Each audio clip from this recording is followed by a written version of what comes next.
And I'll wait a couple minutes or so. Looks like everyone's making their way in. Great. It's pretty cool. It's like opening a door and everyone floods in.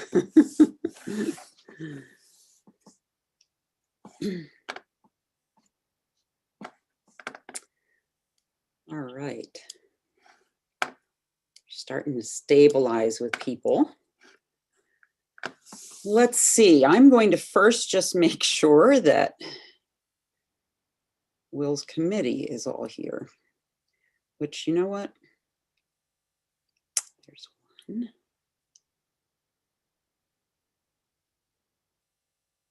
2, I think we're good.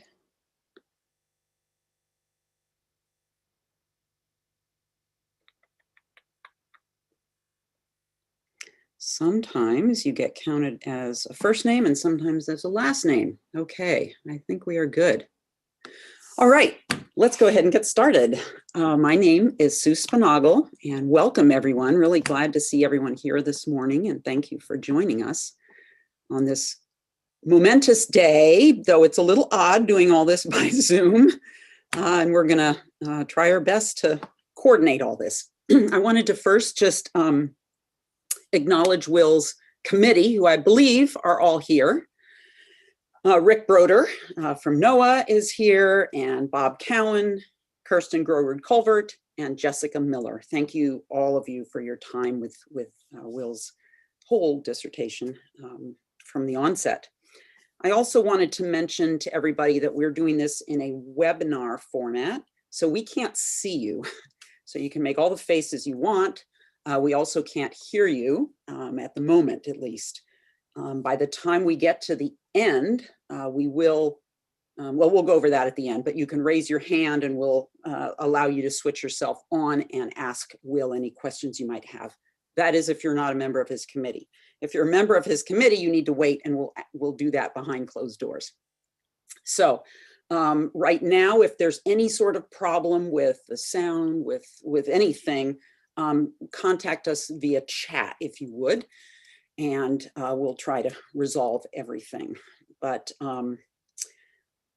yeah, so in a minute, Will's going to tell us all about his research, and then we'll take some questions, we'll close up shop, and we'll have a behind the doors time with him and take it from there. So, but before that happens, I have the privilege of introducing him. And let me just clear up my screen so I can actually see my slides here, which is what's starting off here. So as I said, welcome. This is a big day to H. Will Fennie's defense. And I'm sure many of you are thinking, what is this? What is this odd H thing? Well, we in the lab have been grappling with this for a while, but for those of you who don't know, today will be the day you find out. So we know that H refers to Hamilton, but what is that? Well, are we talking about this kind of Hamilton? Are we going to hear some singing today? Fortunately not. Instead, this is the secret part. Hamilton is Will's secret modeling alter ego. So this is one of his professional shoots here. You can see he's posing as a sailor or researcher here, working hard on the deck. He also has some other poses that he's very well known for, this special look that he gives and the coolness that he brings to everything, as you see down below here, and even up here while he's attired in various hats at different times. But again, it's this special look that he gives that he's really well known in the modeling world for. He also, as a model, models have to stay in training, regardless of where they are. And here he is practicing his ballet moves, even while at sea, while he's theoretically working. He also has to watch what he eats at all times. This is his special diet. It contributes to the redness of his hair. And the lab works hard to sample this regularly and provide this food item for him. And we monitor this carefully. His particular special niche is modeling with dogs. And you can see this is some photo shoots he's done for Field and Stream and other ones with, you know, any sort of dog that comes along, really. But one day during a photo shoot in a tide pool, actually, with a dog you might recognize, Will caught a glimpse of the inside of those tide pools and some juvenile fishes. And at that point, there was no holding back. His mind became flooded with rockfish. And this is pretty much, when you're looking at Will, this is pretty much what's going on inside his head at all times. He gave up the mud, he gave up the snow, and really it was just ocean waves and rockfish 24/7. He jumped into the water and was completely transfixed. He started hanging out with some really questionable NOAA characters on their research cruises. And he spent a lot of time hunting for baby fish and digging out their ear stones. He was so transfixed with this that we actually have absolutely no photos of him doing this work. But you'll be hearing a lot about it today. He worked so hard on all this that he really collapsed with exhaustion and all his hair fell out. And so we have him here today. We hope he has gained some energy to introduce us to the work he's been involved in. And just to give a little more background, in addition to his modeling background, Will obtained a BS at the University of California, Davis. He then did a master's in marine science at Moss Landing with Scott Hamilton. Oh, another Hamilton. What does this mean? The mystery deepens. His master's was on the OA effects on juvenile rockfish. Surprise, surprise. And then he came to integrative biology. Now, his research that he's going to be talking about today was not funded by any major research grant. Instead, Will has had to teach to earn his keep, so to speak, every academic term that he's been here.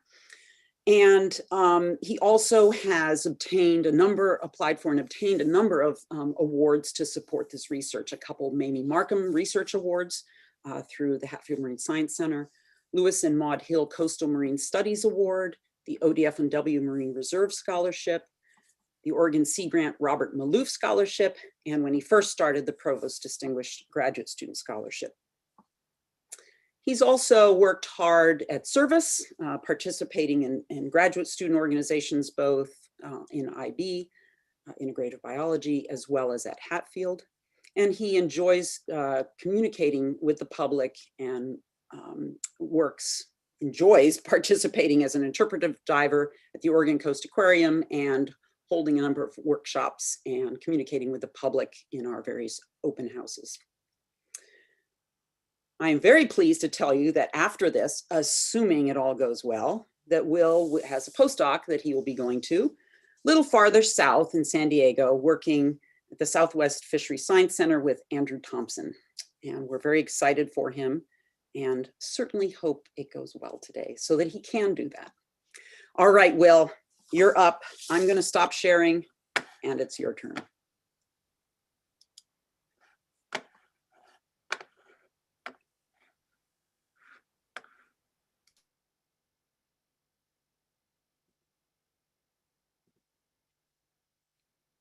Thank you, Sue, for that wonderful and hilarious introduction. I'm excited that you all can be here today, and I'm going to talk to you about what I've been up to for the last 5¼ years.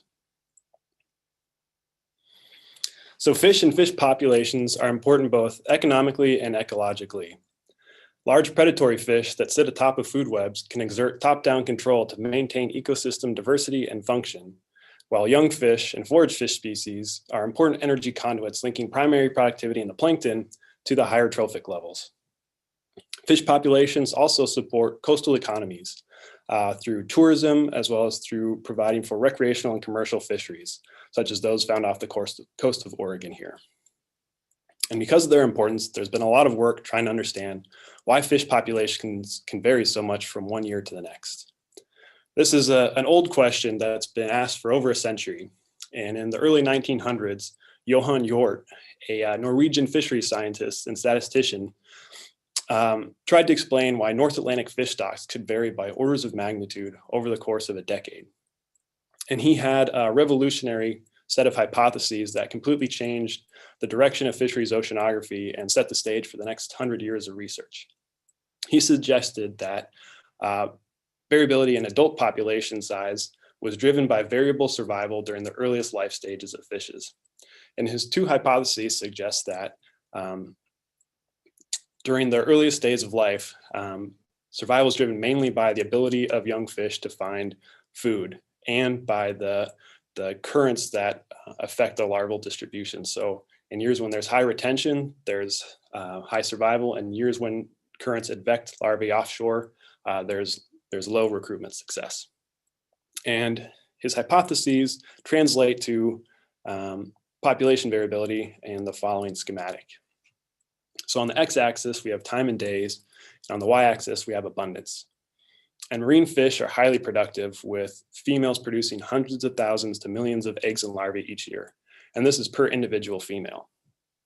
And in years when conditions are unfavorable, such that there's low food availability or advective currents moving larvae away from their important habitat, there's low feeding success and few larvae survive the earliest days of their life. And this translates into low survival to the recruitment stage and decreases the populations of adult fish stocks. In contrast, small differences in survival during the earliest life stages fueled by high feeding success and favorable currents lead to high survival during this critical period, which then translates into much higher recruitment to the adult population and bolstering these fish stocks. Over the next century, a variety of scientists have tried to identify the major sources of mortality that occur across fish early life stages, and they're summarized here in this figure from Hood, 1987. What I want to draw your attention to is that there are different fish life stages circled in this figure, and that mortality is highest in these most vulnerable early life stages. And as fish grow and develop, they become more resistant to mortality. In addition, there's been a lot of work that suggests that the major driver of mortality during these early life stages is predation. And there's been a lot of work trying to understand if there are certain traits young fish possess that make them more likely to survive through this critical early period. And this led to the development of the growth mortality hypotheses. And these suggest that for a given cohort of fish born around the same time, that being bigger is better. So larger individuals are more likely to survive than their smaller counterparts because predators can't fit them in their mouths. And there's also a strong association between fish size and swimming ability. So larger individuals can escape predators and can find food more easily. Next is the growth rate hypothesis, which suggests that individuals that are growing faster are more likely to survive than slower growers, because faster growth leads to achieving a larger size more rapidly, and that enhances survival. Finally, there's a stage duration hypothesis that suggests that individuals that develop more rapidly are more likely to survive because they spend less time in these most vulnerable early life stages. And these hypotheses have been tested in a variety of fish populations and have been shown to be good mechanisms explaining variability in adult fish population size. However, these have not yet been tested in important commercial and recreational species found off the west coast of the United States. And as Sue mentioned, everybody's favorite fish species on the west coast are rockfish. This is a group of over 100 species with 40 that are commonly found off the coast of Oregon. They are characterized by being extremely long-lived, with individuals living well over 100 years old. They're also slow-growing and late to mature, which, combined with the fact that they are delicious, makes them highly vulnerable to overfishing. And indeed, in the 1980s and 1990s, several species of rockfish were heavily overharvested, and this led to strong management actions to prevent the collapse of these fish stocks. And there's been a lot of work trying to understand how survival during rockfish early life stages varies with oceanographic conditions to better predict how these populations will recover and how to more sustainably manage these species moving forward. So we need to know more about rockfish early life history to better understand how they'll fare in the future. And like many demersal fish, rockfish have a biphasic life cycle, with adults largely being sedentary and giving birth to larvae that are a more dispersive life stage. So larvae are born in advected offshore and hang out in the plankton from 1 to several months before metamorphosing to pelagic juveniles that then make transitions to their settlement habitat, where if they survive this transition, they'll eventually recruit back to the adult population. And as I mentioned, rockfish are found off the west coast of the United States and are inhabitants of the California current. And this ecosystem is characterized by high seasonal variability in oceanographic conditions. During spring and summer, the major oceanographic conditions switch from a downwelling, storm-driven system to a wind-driven upwelling system, where strong northwest winds blow along the coastline and, combined with the rotation of the earth, drag surface waters offshore, creating low sea level height near shore and piling up water offshore. This then promotes the process of upwelling, where cold, nutrient-rich water from the deep is advected into the nearshore environment and enhances primary productivity. And this fuels the high populations of fish stocks in the California current. This process of upwelling is depicted here on the left in a satellite sea surface temperature map, and the characteristic band of cold water along the coastline indicates strong upwelling and high productivity in the California current. The strength of upwelling and the magnitude of productivity is moderated by oscillations in climate conditions at interannual and multi-decadal scales. The El Nino Southern Oscillation is a mode of oceanographic conditions that varies on 3 to 7 year timescales. And in the negative cool phase, or the La Nina, there's cold water found along the California current, and this is associated with enhanced upwelling and higher productivity. In the positive warm phase, or El Nino, there's warm water found along the coastline, and this is associated with decreased upwelling and lower productivity. On 10 to 20 year timescales, the Pacific Decadal Oscillation is a mode of variable temperature along the North Pacific, and it's characterized in its negative cool phase by having warm water in the North Pacific and really cold water in the California current. And then in its positive warm phase, there's cold water in the North Pacific and really warm water along the California current.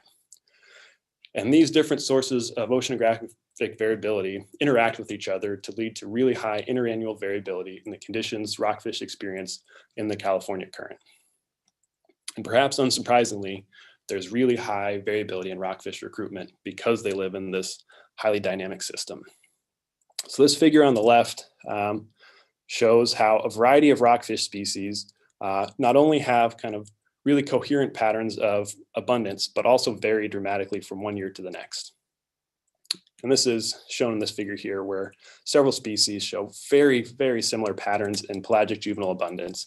So there's been a lot of work to try and understand how oceanographic conditions might contribute to variability in pelagic juvenile rockfish abundance. And a long time series examined by Ralston et al. In 2013 demonstrated that there was a strong negative relationship between pelagic juvenile rockfish abundance and sea level height. Remember, sea level is sort of a proxy for the oceanographic conditions driven by upwelling. And when there is low sea level or high upwelling, there is high pelagic juvenile rockfish abundance.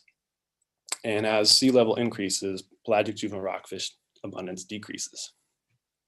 Now, on top of the highly dynamic conditions in the California current, as climate change progresses, new impacts were going to affect the system, leading to highly anomalous conditions. And this occurred in 2015 and 16 with the advent of the large marine heat wave, where water became anomalously warm for an extended period in the California current system.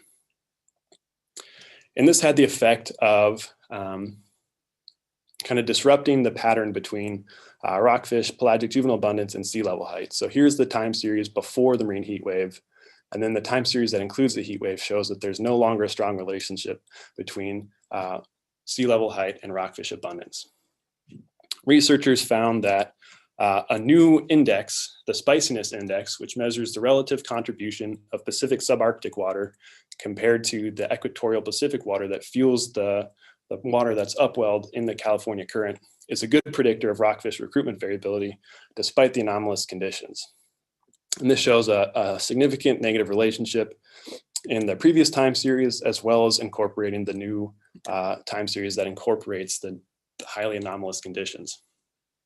But what this really shows is that we lack a mechanistic understanding of how oceanographic variability contributes to settlement variability. And I think that an important link that we're missing is from the growth mortality hypotheses. And we need to incorporate rockfish early life history traits into our predictions about how oceanographic conditions will affect survival through this early period. And that's what this, the work in this dissertation is all about. So I examined this in 3 data chapters. In chapter 2, I used a 7-year time series of black rockfish settlement to nearshore reefs to examine interannual variability in their early life history traits and to see how those correlate with oceanographic conditions and if they improve our ability to understand variable survival through time. Next, to determine if early life history traits affect survival across life stages in multiple years, I tracked cohorts of black rockfish and examined patterns in their early life history traits. And finally, to determine the direct impacts of predation on rockfish early life history traits, I compared the traits of pelagic juvenile quillback rockfish between individuals caught simultaneously with salmon predators to the traits of individuals that were consumed by salmon predators.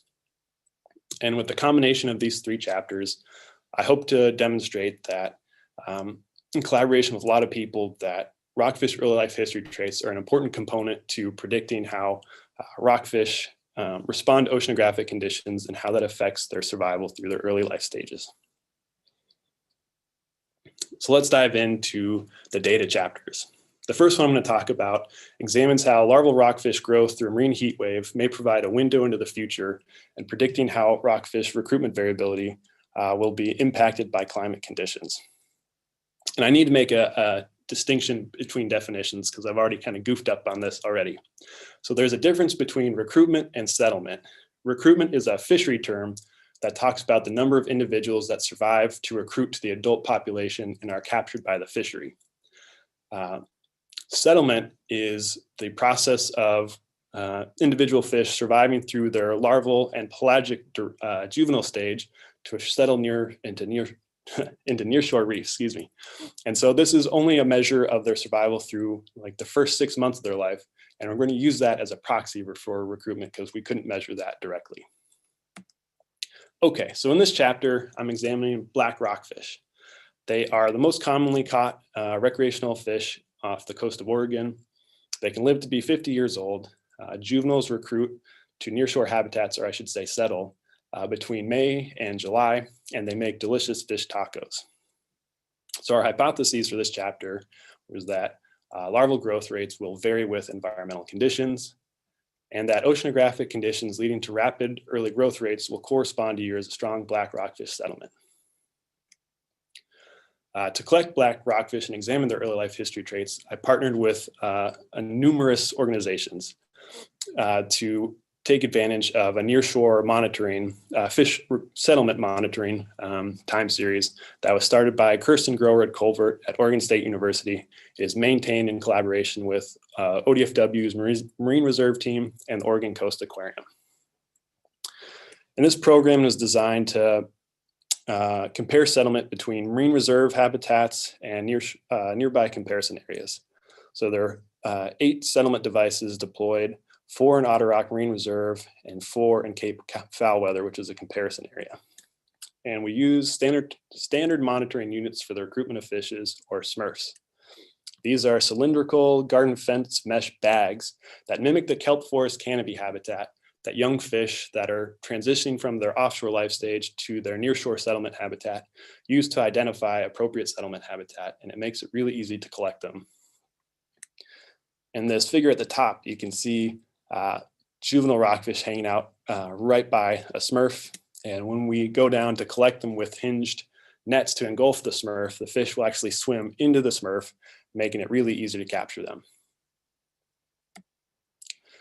Once they're captured, we bring them back to the lab to identify them to species, and I need to thank Tom Leidig and Keith Sakuma for teaching me how to distinguish between juvenile black rockfish and juvenile yellowtail rockfish.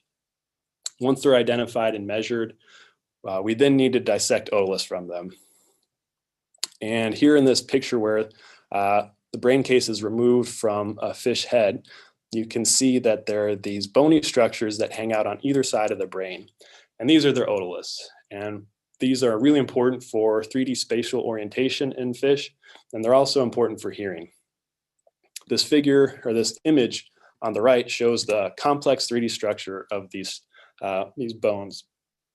And what you can't see immediately is that there is a wealth of information stored within them that provides a history of what they experienced during their early life.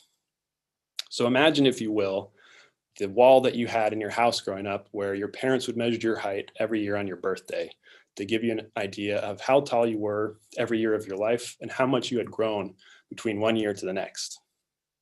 Now imagine your parents had done that starting on the day you were born and for every single day of your life until you became an adult. That's the amount of information that are stored within these otoliths, and it takes a lot of fine detail work to polish these into really thin sections that allow you to reveal the secrets. And that is something that I struggled a lot with in the beginning, but eventually became good at. So here is a thin section of a highly polished juvenile black rockfish otolith. And you may notice that it looks a lot like a warped tree ring.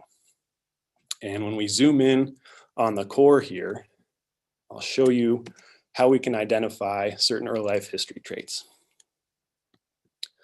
So the first thing to draw your attention to is this dark band right around the core. And this indicates the day that the fish was extruded from its mother. And if we count the number of rings from this core all the way out to the edge of the otolith, we can find out exactly how old each fish is in days. Then if we measure the distance between consecutive rings, we can estimate their growth rate at any given day of their life. And if we measure the distance from the core to a particular increment band, we can tell how large a fish is on any given day of its life. And finally, if we identify where the otolith starts to form secondary growth primordia, which is where the otolith starts to grow in a new direction, this indicates when rockfish start to undergo metamorphosis and gives an idea of how quickly they're developing. So now that we have a bunch of rockfish real life history information within their otoliths, we need to compare that with oceanographic conditions in the California current. To do this, we obtained a variety of basin scale, regional, and local oceanographic conditions from the California Current Integrated Ecosystem Assessment Data Portal.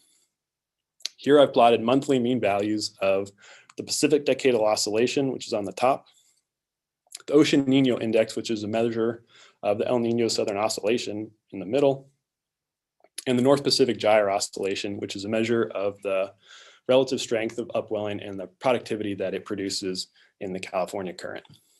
On each year, I've highlighted the larval period of each cohort of black rockfish to indicate what the oceanographic conditions were when they were developing.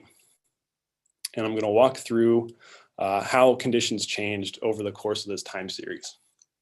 So 2013 started out as a negative PDO phase, a negative Ocean Nino Index, and strong or positive North Pacific Gyre Oscillation. And this is indicated by the cool water found along the California coastline.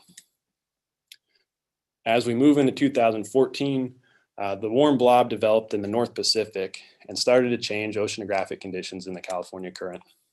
This is indicated by the positive PDO phase, the neutral ONI conditions, and the decrease in NPGO.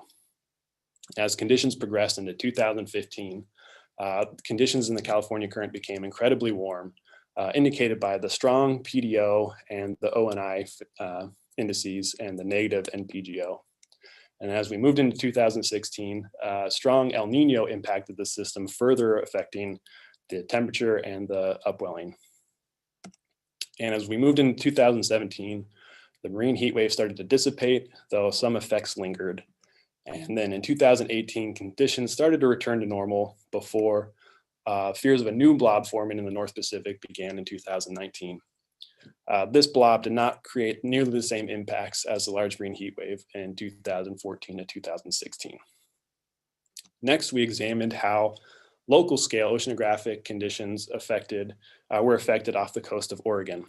So we obtained data from the Newport hydrographic line and examined patterns of northern copepod biomass anomalies and southern copepod biomass anomalies. And these are indicators of biological oceanography in the system and indicate prey quality during the time period. The larger northern copepods are characterized by being cold water species that are lipid rich and thought to be higher quality prey, whereas the southern copepods are smaller in size, have lower lipid reserves, and are thought to be lower quality prey, and they're associated with warm water conditions. And if you look at the two patterns of abundance here, you'll notice that there are high northern copepod biomass anomalies in cool years and low southern copepod biomass anomalies in cool years. And then as the large marine heat wave impacts the system, we see dramatic decreases in the northern copepods and increases in the southern copepods before conditions return to more neutral conditions at the end of the time series. Next, we examine sea surface temperature at the Stonewall Bank buoy, which is located 20 miles offshore of Newport. And it captures how the marine heat wave starts to impact the system. Water is cool in 2013 and dramatically warms during the winter in 14, 15, and 16 before returning to more normal values at the end of the time series. And then we also captured coastal upwelling transport through the Coastal Upwelling Transport Index, which shows how upwelling varied during the early life stages of rockfish across this time series. Okay, so now we've captured the really large interannual variability in oceanographic conditions, both biological and physical, characterizing the system during the development of the 7-year black rockfish otolith time series. So now we need to look at the rockfish early life history traits to understand how these oceanographic conditions affect the early life of these fish. All right, so starting out, we have mean larval growth rate. And remember from the growth mortality hypotheses that higher larval growth is supposed to increase the likelihood of survival through the critical period. And here we have growth in 2013 to 2019, and we saw strong interannual variability and mean larval growth rate. And when we looked at these patterns more closely, here I've plotted fish age on the x-axis and their daily growth increments, or their daily growth on the y-axis. And I want to draw your attention to 3 distinct patterns. There was really rapid growth in 2014 and 2015, moderate growth in 2016 and 2019, and slow growth in 2013, 17, and 18. Next, we wanted to see how the age at settlement varied across these different years. And looking at the patterns in age at settlement, you'll notice that they're almost identical, but mirror images of the mean larval growth rate, where slow larval growth leads to old age at settlement and rapid larval growth rate contributes to young age at settlement. And we wanted to understand how this affected their development. So we used the timing of when we started to see those secondary growth primordia to figure out the age at metamorphosis of each individual fish and compare that with larval growth rate. We found that in years with slow larval growth, it took black rockfish longer to metamorphose. And as growth rate increased, the timing at metamorphosis, or the age at metamorphosis, decreased, suggesting more rapid development. Next, we compared size at settlement, and we expected this to vary similarly with growth rate and to be a good predictor of interannual variability in rockfish survival. However, we only noticed strong variability in 2015, and this is associated with a really rapid larval growth rate and the young age at settlement. The rest of the years seem to kind of average out as their growth rate and their age at settlement kind of combine to minimize the variability between their sizes at settlement. So such that in most years, black rockfish settle between about 42 to 45 millimeters in length.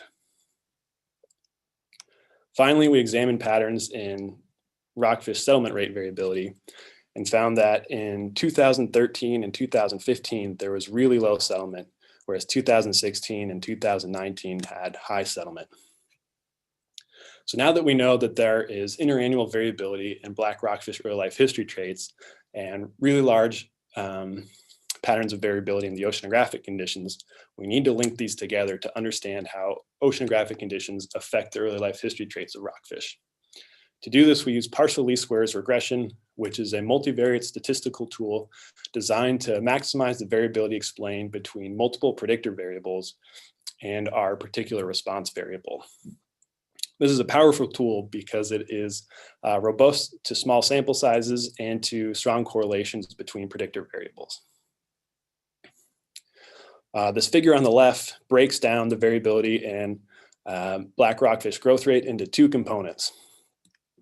The component on the x-axis, partially squared regression component 1, explains 71% of the variability in black rockfish growth rate. And the majority of that variability is explained by sea surface temperature and the Pacific Decadal Oscillation. We interpreted these results to suggest that temperature during rockfish development is a major driver in their growth rate. And when we compared mean larval growth with this partial least squares regression component, understanding that it's a signature of temperature variability, we found that mean larval growth increased as temperature increased. And this is largely to be expected because marine fish are poikilotherms, which are highly sensitive to changes in temperature during development. This affects their metabolic rates and can contribute to a faster growth. What we didn't expect was the lack of relationship between settlement variability and the variety of oceanographic indices that we examined. We expected some sort of pattern similar to what was found off of Central California, but found that for black rockfish settlement, there is no strong relationship between oceanographic variability and settlement variability. So then we wanted to see if rockfish early life history traits might explain the link between oceanographic variability and settlement variability. So we examined the relationship between settlement rate and mean larval growth. And we were surprised to find that there appears to be a dome-shaped relationship between settlement rate and growth rate and an optimal window of growth for settlement. So as the growth mortality hypotheses suggest, we predicted that there'd be an increase in settlement rate as rockfish growth rate increased. And then we're surprised to find that really high growth contributed to low survival. And we hypothesized that fast growth led to low survival in these 2 years based on the oceanographic conditions that were highly anomalous in those 2 years. So remember 2014 and 15 are when the marine heat wave started to initiate in the North Pacific and impacted the California current. So this created really warm water with anomalous biological oceanography that drove really rapid growth rates in the larval stage, but only the larvae that were able to grow quickly and find enough food to sustain that growth were able to survive. And because there were dramatic changes to the biological oceanography of the system, this may have led to decreased prey availability or prey quality. And this led to the need for rapidly growing fish to feed more frequently, thus increasing their encounter rates with predators and contributing to higher mortality and leading to low settlement in these years. So our conclusions from this first chapter are that oceanographic variability drives variability in rockfish early life history traits, and that temperature plays a major role determining rockfish growth. In years of cool water and slow growth, despite there being high productivity and high food availability, the growth rate is so slow that rockfish are highly vulnerable to predation, and there's low survival through the larval stage and low settlement in the juvenile stage. In years with moderate growth rate and sufficient prey availability to sustain this growth, there's high survival as larvae can grow fast enough to be resistant to mortality due to predation, and they survive this critical period to settle in high numbers. And again, in years with really fast growth, in warm water conditions where prey quality or prey abundance is diminished, it's really hard for fish to sustain their rapid growth rate. And this creates the need to feed more frequently and increases their predator encounter and mortality rates. And this leads to low survival during the larval stage and low settlement. So really our main takeaway from this chapter is that rockfish growth rate translates oceanographic variability into settlement variability. Next, we want to determine if there are certain early life history traits that impact survival across rockfish early life stages, and if they're affected by oceanographic conditions. And I want to define the term selective mortality for you all because it's an important concept in this chapter. And it's the idea that there are certain traits individuals may possess early in life that increase survival through some selective filter to a later life stage. And I'm going to use a little analogy here to help with that. So imagine you're trying to understand if there are certain traits young basketball players possess that will help them achieve their dreams of becoming NBA stars, or at least making it to play basketball in high school. And we can measure certain traits such as their size in 5th grade or their growth rate in 5th grade. And we assume that among 5th graders, where everybody gets to play, there's high variability in the traits that individuals possess. And if we track this cohort of 5th graders several years down the line when they show up in high school and have passed through the selective filter of tryouts, where few individuals make it to the high school basketball stage, we can compare the trait distributions of 5th grade traits in 5th graders to the later population of 5th grade traits in high school basketball players to determine if there are certain traits that increase likelihood of survival through that filter. For those of you playing along at home, I'm the pasty goofy one on the left. So now that we've resampled our population of basketball players in later life, we need to compare the distributions of their 5th grade traits. Remember, we predicted that fast growth or large size in 5th grade would increase survival through the selective filter of tryouts to make it to the basketball high school stage. And we expected an increased abundance of fast growth in these survivors. And all the individuals in circles here had really fast growth during their 5th grade early life history stage. And this indicates that there was selection for fast growth to make it through the selective filter. And again, for those of you playing at home, I am the ganglier, goofier looking individual on 3rd from the left. Okay, to bring this home, selective mortality across life stages requires cohort tracking. And in this basketball analogy, we looked at 5th graders and compared the 5th grade traits of the population of 5th graders and then tracked them again until they made it through the high school selective filter and examined their 5th grade trait distributions in the surviving population. We're going to do the same thing with black rockfish early life history traits, where we sampled the traits of pelagic juveniles, and we're going to compare the trait distributions between the initial population and the survivor population. And as I mentioned, we expect early in life for there to be high variability in the early life history traits of the initial population, and that if mortality is selective, certain traits will increase survival. So we expect our traits of growth rate to shift to higher growth rate among the survivor population based on selection against slower growers. So if we see the population of the survivors have a change in their distribution of their early life history traits, this suggests that faster early growth increased survival through the selective filter. So that's the idea behind this chapter. So before we can compare early life history trait distributions among fish populations, we first have to sample multiple life stages and multiple cohorts. To do this, we collected pelagic juvenile rockfish as part of Rick Broder's NOAA pre-recruitment rockfish surveys. Then we partnered up with Kirsten Groward Culvert and the Smurf monitoring program to collect settlement stage juvenile rockfish. Remember, this is when they make it from their offshore life stage to settle to nearshore reefs. And then I collected what we're going to call benthic recruits or recruit life stage because they've made it through that early life stage by scuba diving and collecting individuals on reefs. So the hypotheses for this chapter is that we expected there to be higher growth rate and larger size among the recruits compared to the settlers and the pelagic juveniles. We also expected a shorter pelagic larval duration or more rapid development among recruits than in the settlers or the pelagic juveniles. And finally, we expected that trait-based selective mortality would be stronger in years with lower settlement, because that would indicate that there is higher predation during the early life stages. Before we get into these figures, I want to orient you to them because there's a lot going on, and I want to make sure you all stay with me. So we know that oceanographic conditions and specifically temperature play a major role in affecting early life history traits. So to account for this, we used analysis of covariance to look at the differences between traits across multiple life stages, the pelagic juvenile in gray, the settlers in light blue, and the recruits in red, after accounting for the effects of temperature on these early life history traits. So first, we're going to look at how growth varied across life stages.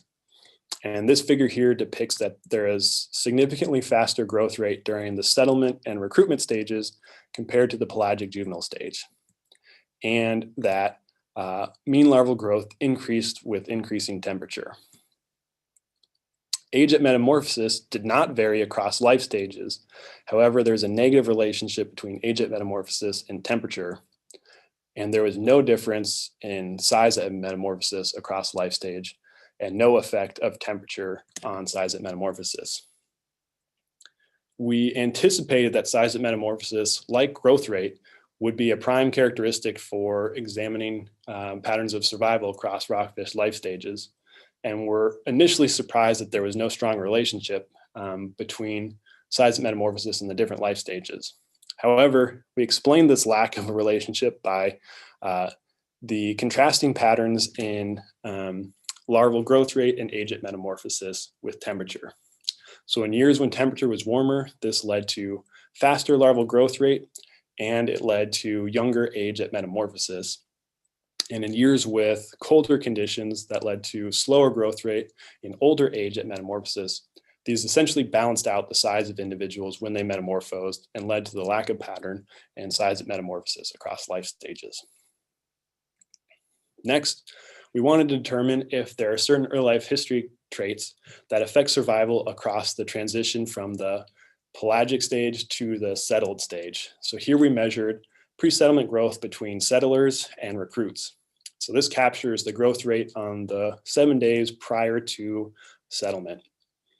And there's a lot of evidence suggesting that there is high mortality among rockfish as they transition from their pelagic stage to their benthic stage, because they experience a new suite of predators who, in years of high rockfish recruitment, can become specialist predators that focus on consuming rockfish. And so we expected there to be strong patterns of selective mortality in this life stage. In the top figure, there is evidence of strong selective mortality based on pre-settlement growth across the settlement transition, with recruits having significantly faster pre-settlement growth than settlers, and a negative relationship between pre-settlement growth rate and temperature.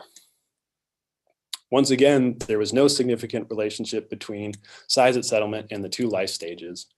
And again, we explained this by the differences in development rate and growth rate balancing out to create a similar size at settlement. Now, we've seen that there are patterns of selective mortality based on growth rates.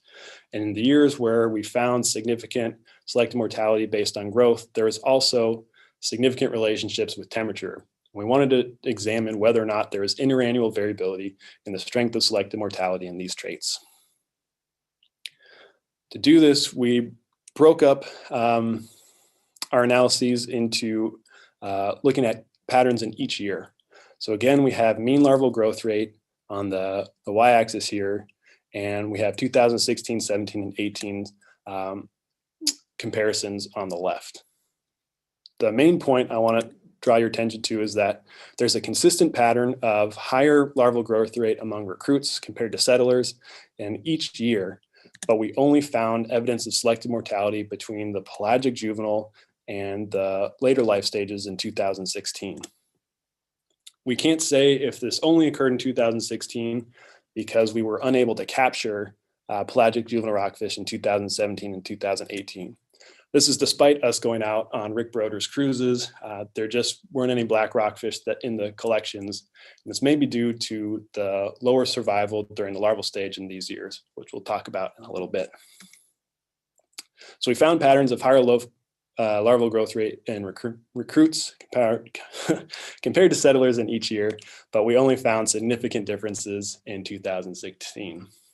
When we compared pre-settlement growth, and remember this is right as pelagic juveniles are making the transition to their nearshore life stage, going from high up in the water column to benthic reefs where there's a new suite of predators, we found that there was selective mortality based on growth between settlers and recruits in 2016, and no pattern of selective mortality in 2017 and 2018.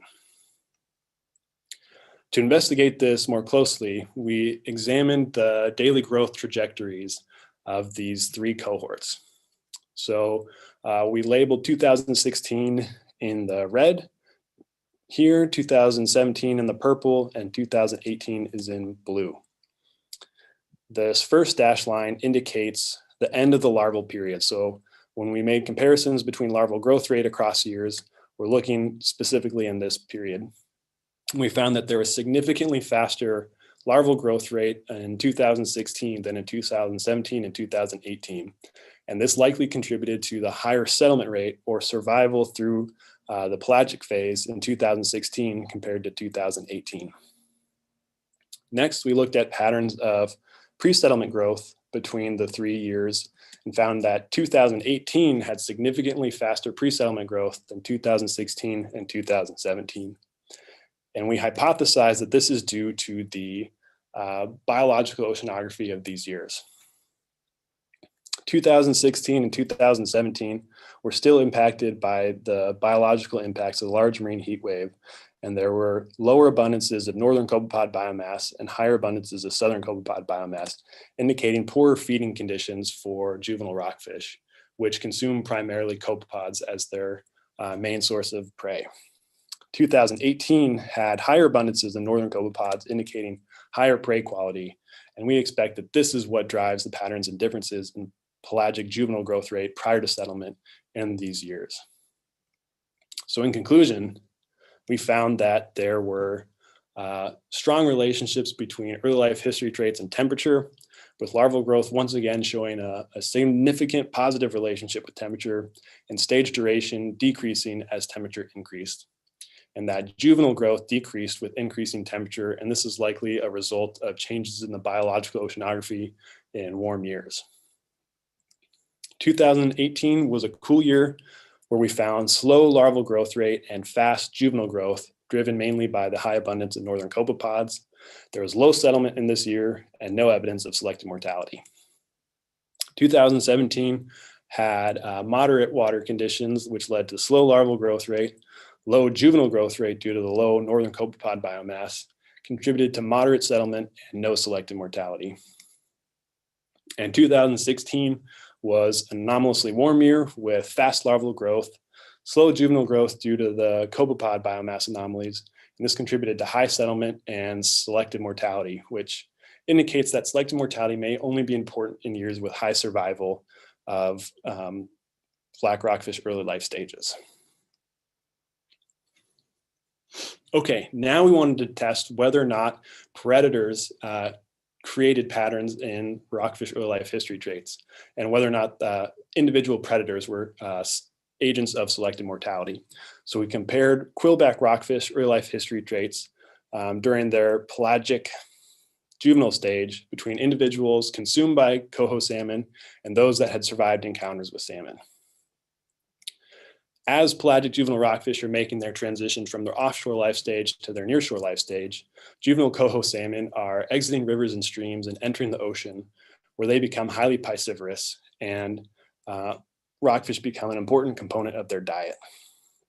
This figure from Daly et al. In 2009 shows how coho salmon prey consumption changes with salmon size class. And during these early life stages, when salmon have just entered the ocean, rockfish in red here are a really large component of their diet, making up to 25% of their diet at some size classes. And rockfish are also an important predictor of salmon survival to adult life stages. So salmon are strong predators on rockfish. Our hypothesis for this chapter was that juvenile coho salmon are selective predators on juvenile rockfish, and they will consume the slower growing and smaller individuals. To test this, we had to simultaneously collect pelagic juvenile quillback rockfish and their salmon predators.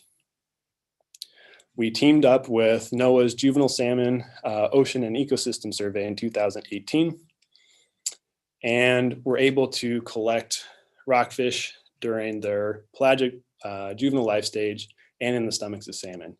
And as much fun as I had learning to identify rockfish by their morphometric traits, I was unequal to the task of examining the morphometric traits of rockfish that had been partially digested by salmon. So I teamed up with Michael Banks, Dave Jacobson, Angie Shremba, and Debbie Steele to sequence rockfish cytochrome B genes and compare them to a rockfish reference sequence database provided by Andrew Thompson at the Southwest Fisheries Science Center. We identified that the majority of rockfish consumed by coho salmon were quillbacks, and then restricted our analyses to the pelagic juvenile quillback rockfish to compare them with their consumed counterparts.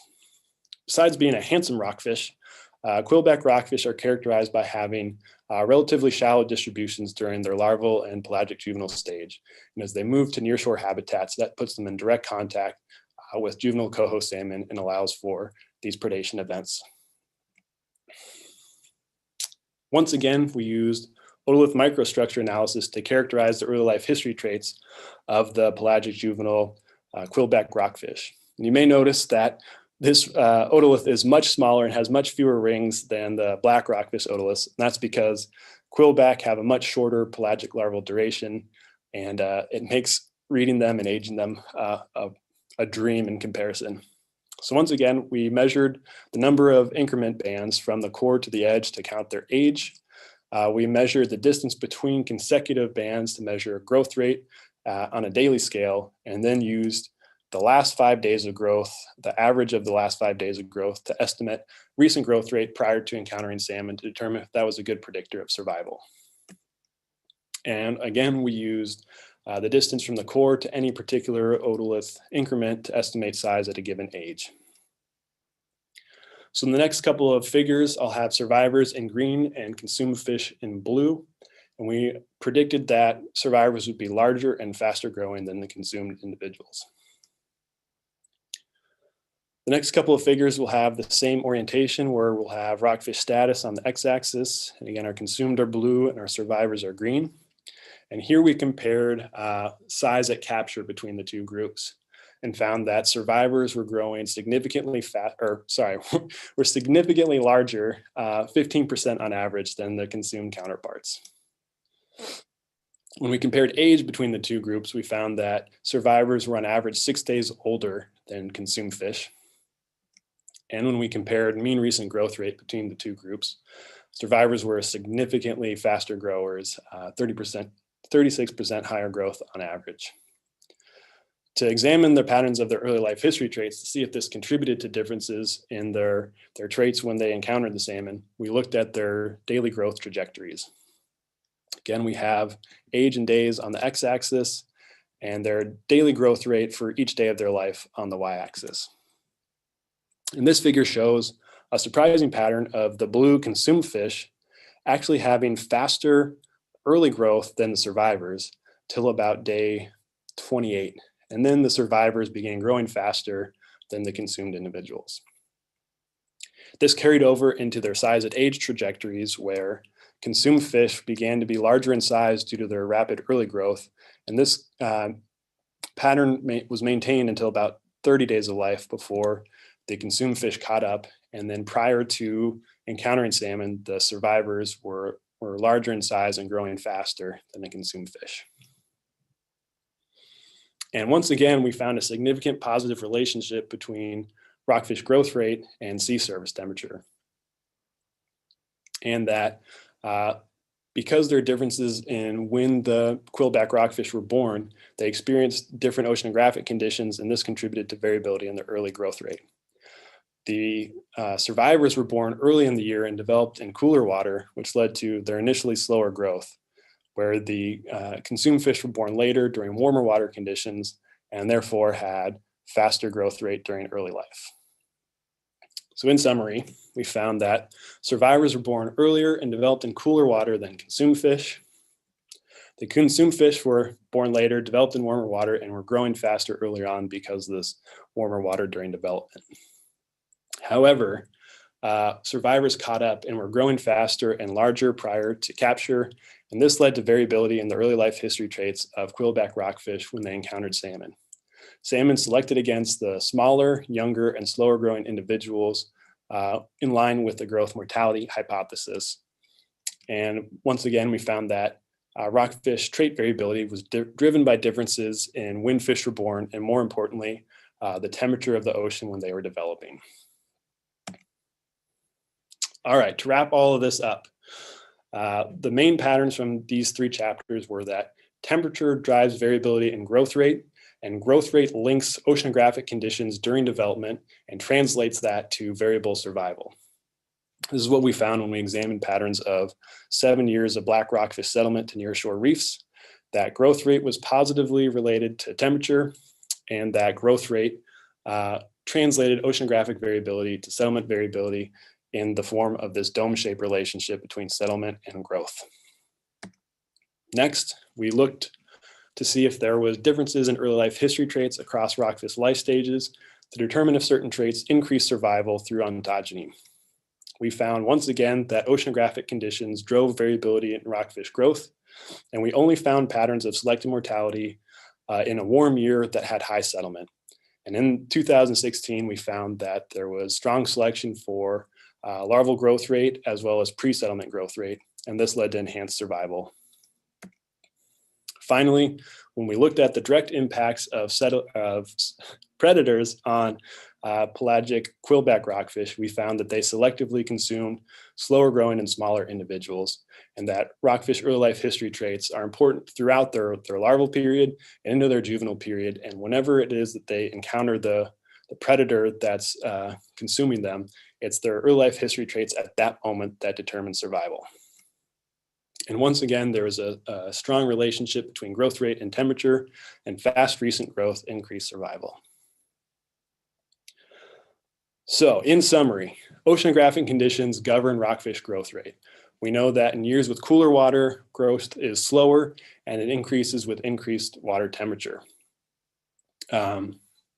Despite there being higher productivity in cool years, the slow growth makes these larval rockfish highly vulnerable to predation and leads to low settlement. Moderate growth is found in years when there is enough prey available to support and sustain growth that is fast enough to avoid predation. This leads to high settlement. And in years when growth is really rapid, this may be indicated by a lack of high quality prey and causing individuals to feed more frequently to sustain their growth. And this makes them more vulnerable to predators, decreases survival during the larval stage, and contributes to low survival to settlement. And finally, growth rate throughout rockfish early life history is important in determining survival across life stages and with different predators, such that fast growth during the larval period and immediately prior to settlement increases survival.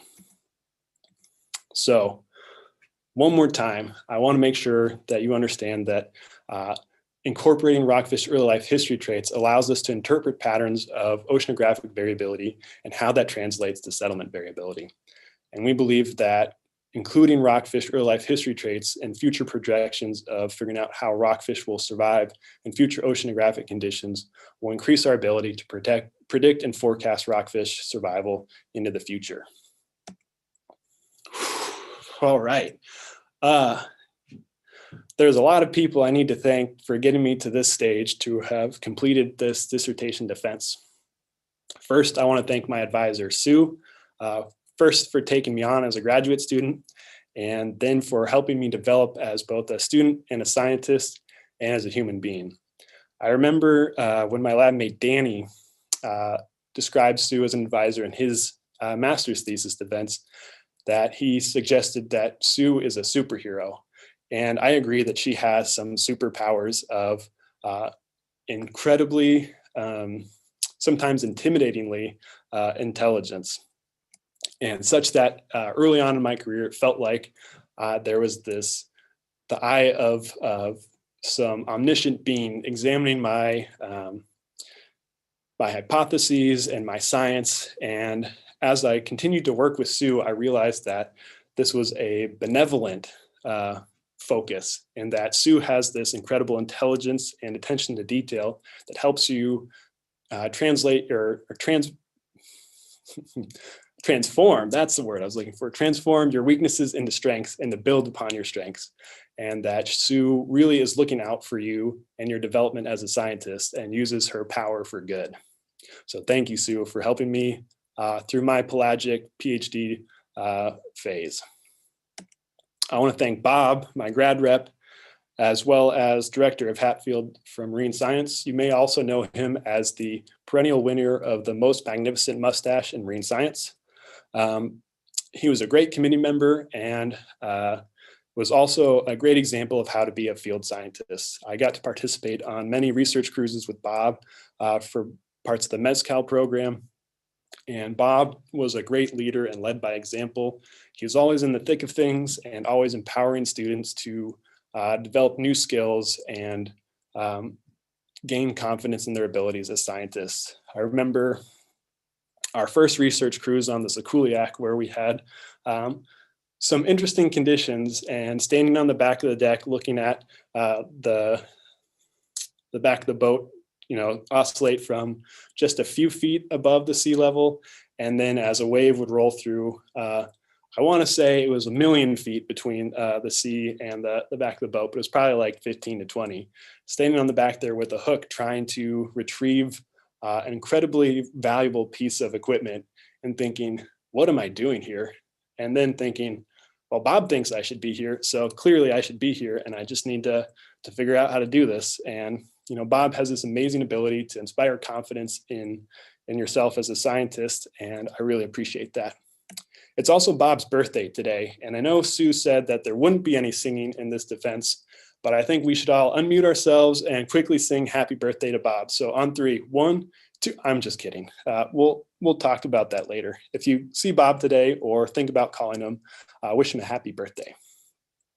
Next, I want to thank Kirsten Groward Colvert for allowing me to participate in the SMRF program and giving me the opportunity to work with multiple agencies in a really collaborative fashion. She was a great mentor and a great human being that, you know, really cared about my development as a scientist and my ability to collaborate with multiple agencies. She was also always willing to get in the field and lead by example, and I really appreciate all that I've gained from working closely with Kirsten. Next, I want to thank Jessica Miller for being my rockfish otolith guru. Otoliths are, aging otoliths is kind of a weird, I guess, overlap between science and magic, it seems like, especially early on, where you're looking at these different increment bands and you're thinking, oh yeah, I see that. And the next day you'll look at the same one and think, I have no idea what's going on here. And Jessica was this calm, confident mentor that helped me get through the madness of learning how to read otoliths. She also taught my favorite course at OSU, the Early Life History of Fishes. It laid the foundation for my understanding of this dissertation. And I just want to thank Jessica so much for being a great teacher, both of rockfish early life history, or fish early life history, and rockfish otoliths. And finally, I would like to thank Rick Broder for being an awesome committee member and mentor. I remember meeting Rick when he came down to Moss Landing to give a seminar. And I got the opportunity to drive him back to the airport to talk about potential PhD options, how I might study rockfish, and how Sue might be the perfect advisor for me. And Rick was so right. I also got to work closely with Rick on his rockfish pre-recruitment surveys and learned a ton about cross-shelf distributions of fish larvae, and got to witness firsthand how oceanographic conditions changed in the California current over the last couple of years. I know Rick is now retired, and many may think of him as this guy who kind of sits back now and enjoys the weather, but I have a slightly different perspective on Rick after, you know, multiple days working all nights at sea. he has another persona that comes out, and it is Slick Rick, who is just so much fun to hang out with, knows so much, and is so generous with his information and his data sets. Rick, I just want to thank you so much for helping me get to OSU and to study rockfish as I have in this dissertation. There's a million other people I need to thank. Going through a PhD dissertation, especially towards the end of your time, it becomes a really lonely, individualistic effort. And going through and thinking about all the people that helped me along the way really reminded me of how collaborative it is and how dependent I was on a variety of people to get to where I am today. I first want to thank the 4 Ts, who are the heart blood of the IB department: Tara, Tracy, Trista, and Trudy, who just work wonders for the graduate students and make our lives so much better. I want to thank Lori, Adam, Carmen, and Silka as part of the biology series and on campus for giving me the tools and the confidence to teach, and then to teach others how to teach. I will be forever grateful for that and love those opportunities. I also want to thank Andy, Katie, and Jeremy and the online biology section, which introduced me to teaching online. And they are just so forward thinking and so ahead of the curve that they had this awesome course ready to take up tons of biology students as we shifted to online learning. I want to thank Kevin and Taylor at the OSU Diving Small Boats program for facilitating my dives to collect rockfish. All the ODFW Marine Reserves team for being great collaborators and really driven to understand what's going on with patterns of variability in fish recruitment or settlement. I also need to thank our Port Orford counterparts, Tom Calvanese, who runs the Port Orford Field Station and is a great advocate for OSU science in Port Orford, and Greg Ryder, who is this amazing community partner who allowed us to do our Smurf sampling in Southern Oregon. And then to thank the Oregon Coast Aquarium, especially Jim, Jenna, and Doug for being awesome partners and helping us get out and sample Smurfs, as well as helping me dive to collect rockfish. At Hatfield, there's this great community that's driven mainly by Cinnamon, Shannon, Tammy, and Sheena, who all make everything happen here and help Bob be the best director of any marine station I've ever met. I want to thank Shell and Colette in the business office, Yi Chung for running the RU program. I again want to thank my genetic collaborators, Michael Banks, Dave Jacobson, Angie Stremba, Debbie Steele, and Andrew Thompson. Elizabeth Daly for teaching me everything I know about salmon diets. All my funding sources, as Sue mentioned earlier, they supported a lot of my summer work, and I'm exceptionally grateful for funding from Sea Grant, Hatfield scholarships, ODFW scholarships, and ZORF funding from biology department. I want to thank everybody in my lab that helped me get to where I am today, who've been essentially a family to me in Oregon. I had so much fun with you all, and I wish Danny and Christian had been part of this photo, because it really captures how great everybody is and how fun it's been to work with you all, and how much I miss coming to the lab, because it was so much more fun to work when I knew I was going to get to see you all every day. I also need to thank my sports therapists, Danny, Jack, Claire, Alex, Dan, John, and Paul, who kept me sane throughout this whole process, including the IB intramural squad goons, the Newport fishing squad. Sue mentioned the pre-recruit survey crew, mostly Toby, Jason, and Paul, as well as Curtis. My mentors who got me here today, Tessa Hill at UC Davis, Scott Hamilton at Moss Landing, and Paul Chitterow and Aaron Galloway have been awesome mentors through this PhD program.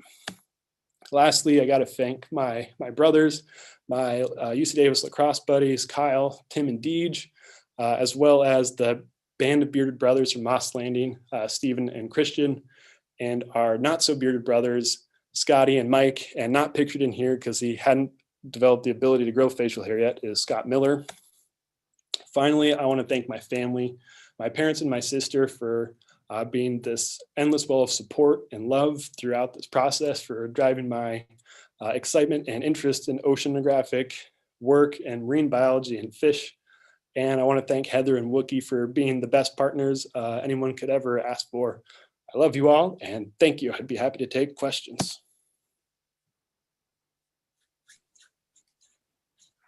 Yay!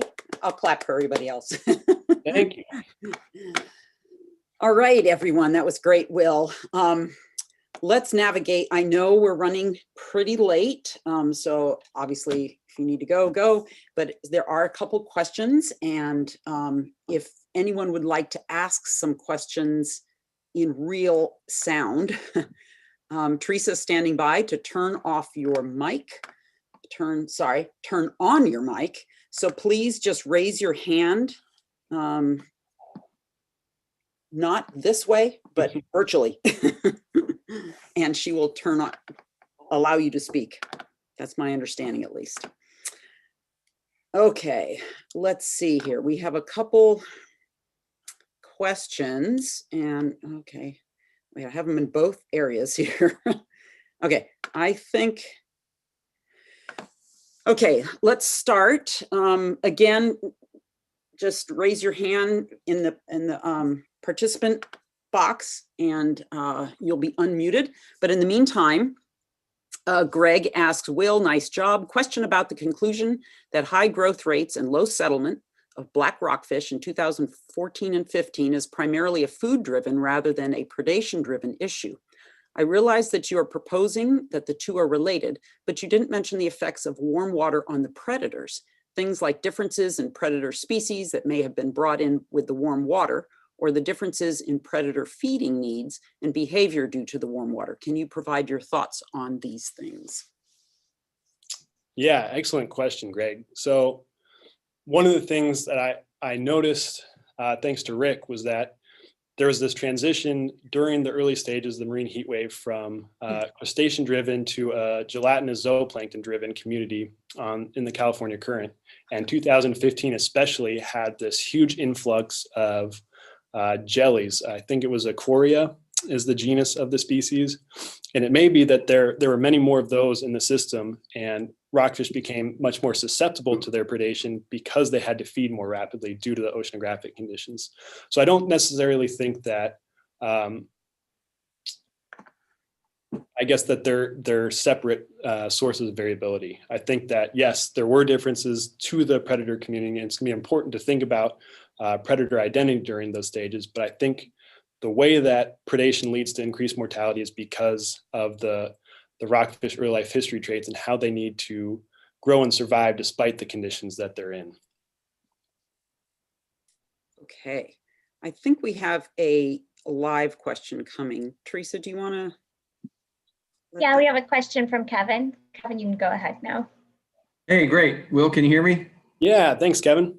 Hey, so I know from being underwater, both offshore and in the bay, and this is of course anecdotal, but I've seen similar sized rockfish of the same species in both places, which kind of tells me, they're probably from the same cohort.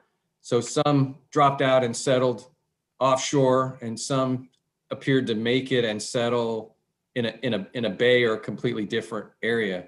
Mm-hmm. Know that much about their life history. I was wondering if there's one area where they predominantly tend to settle, and if they're more equally distributed. Has anybody looked at whether a fish that lands in one area versus another has better survivorship? So I was just kind of curious. Yeah, it's an excellent question. So I don't know that we have enough, at least I'm not aware of enough data to compare settlement variability in a bay versus offshore. I think that would be really cool to look at, because I know Brittany Schwartzkopf and a lot of other students in Scott Happel's lab have showed that estuary habitats are actually really important for a variety of species of rockfish to settle to. And it may be that there's differences in survival based on their habitats. I can't comment on that because I don't have the data to make any analysis, but I would be really curious to see if there were differences. That's a really interesting question. Maybe Sue's next student will jump in and dive into that. All right, we got a couple more questions here. I'm going to just hop right in. Let's see, Michael Bronner, amazing talk, Will. Is there any evidence for understanding nutritional quality of diet through isotopic analysis of otoliths? Also, what's the secret to your fish taco batter? Excellent questions, Mike. I know that there are labs at OSU that do look at otolith microchemistry to get an idea of the oceanographic conditions fish developing in. That's actually one of Jessica Miller's specialties. I don't know how well you can examine diets as part of those structures, but I know you can look at things like stable isotopes of their muscle tissue, or Aaron Galloway does a lot of work looking at fatty acid analysis that can look at how condition of fish vary from one year to the next. And Luis Koppelman might be actually doing something like that with rockfish. I don't know of any of those data being published yet, so I can't speak to them, but I would expect that rockfish condition is likely higher in years with colder water and more abundant northern copepods, but condition as in terms of their diet may be less important than their actual growth rates during those years to contributing to their survival. Okay, Teresa, do you want to let another person ask? Yeah, I have Dominique now. Yes, can you hear me? Hey, Dom, yeah. Okay, yeah. So Will, very nice talk, excellent talk actually. Congratulations. So my question is related a bit to the topic that Greg touched on. So I was wondering, because during I think the 3 chapters of your thesis make it pretty clear that growth selection happens during the pelagic stage. Mm-hmm. And in the chapter 2, you showed that dome-shaped relationship between settlement rate and mean larval growth. And so that portion of the curve where high larval growth is associated with low settlement rate, I thought that maybe it could be due to growth selective predation against slow growers, but during the larval stage, which is I suppose a stage where you don't have data. So could it be a combination of growth selective mortality and starvation? Yeah, absolutely. So I think it would be great if we had better resolution across rockfish early life history stages. That's one of the things that was most frustrating about this. But I agree that the reason that we're seeing fast growth and low survival in those years is likely because only the individuals that are growing really fast can survive, and there's high predation on either the slower growing individuals who couldn't find food, or that it's a combination of the warm water driving growth rate, and only the fastest growers are those that can find the prey to sustain their rapid growth rate. So I do think that there is strong selection for growth rate, but I think it's also elevated in those warmer years on top of the background. Yeah, thank you. Great, Dominique, I'm so glad you could join in this from afar. This is one of the perks, one of the nice things about COVID and online events. I also have Danny. Oh. He's Danye. ready to ask. Hey, William Hamilton. Congratulations, Will. Really, really good job with your defense. You laid it out very well. So my question, in your first chapter, you mentioned that it just came new to me that there's a new blob going on. Mm-hmm. And you said it's somehow different to the previous one. Yes. I wonder if you could elaborate on that and also explain, now that you know what you know about black rockfish, how do you think this can affect in the next years in growth and settlement of black rockfish? Excellent question, Danny. So from my understanding, and this is based mainly by some reporting and the Cal Coffee Conference that happened earlier this week, that the differences between 2014 and 2016 and 2019 and 20 was that the warm blob stayed further offshore, so it had reduced impacts on the California current. It was mainly kind of in the North Pacific, so it would have had less of an impact on species in the California current. I'm trying to think. So here's my answer to you about how growth would vary or survival would vary in this year that we were unable to sample. And it would totally depend on how the oceanographic conditions affected growth rate. So I think from some diving I did that there was really high abundance of at least yellowtail rockfish in the near shore. And I suspect that they have a similar relationship in their growth rate to temperature. So I suspect that the temperature supported growth rate that increased survival, and that the moderately warm conditions due to the low impact of the new blob in 2020 increased growth rate and survival in that year.